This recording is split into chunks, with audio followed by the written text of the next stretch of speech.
And parents cramming for their children. Yeah. So they try to find other options. Is another district a better option because they passed theirs and the programming can continue to exist? So I know you want to get to another question. I'll just make one point and then I'll Sure. stop. We have this wonderful problem, wonderful situation at the moment in that more children are coming to the Winton Woods school because they have heard about the strength, the programs, the stability, and so forth. So enrollment is up about 14% over the last 5 years. So we the community, don't want to see that stopped. So my question about that, Mr. Pennycuff, again, 14% increase in enrollment. Again, I've learned from the board over the years that the more students we have, the more revenue we get from other sources besides property taxes. So, can you tell us how much more revenue we've been getting over the last 5 years because of this increase of 14% in enrollment? Thanks, Mr. Pennycuff. Encouraging people to vote school because they have heard about the strength, the programs, the stability, and so forth. So enrollment is up about 14% over the last 5 years. So we the community, don't want to see that stopped. Sure. So that's why we the community are working on encouraging people to vote yes. That's actually an absolutely perfect place to end that discussion, is just seeing how people are coming in and becoming part of the district.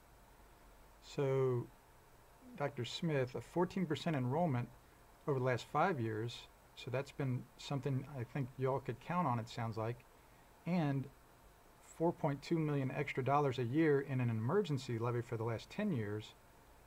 How has that helped you plan for the future years after 2019? Thanks, Dr. Smith. Encouraging people to vote yes. That's actually an absolutely perfect place to end that discussion, is just seeing how people are coming in and becoming part of the district.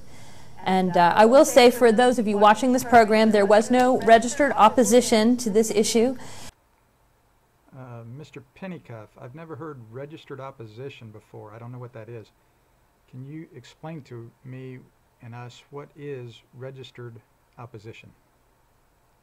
Thanks, Mr. Pennycuff. Coming in and becoming part of the district.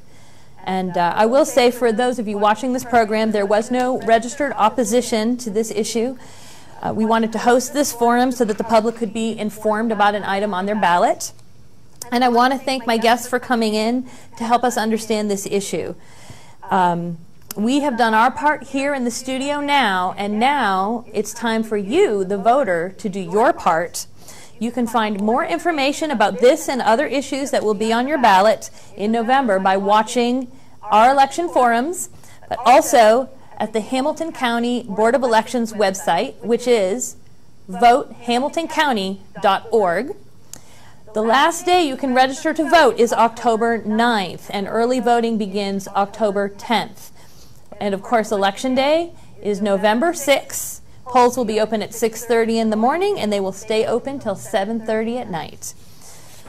Thank you so much again for coming in, and I really appreciate that.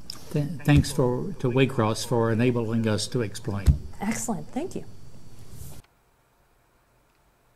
Thanks again, Dr. Smith and Mr. Pennycuff, for answering these questions for us. Take care.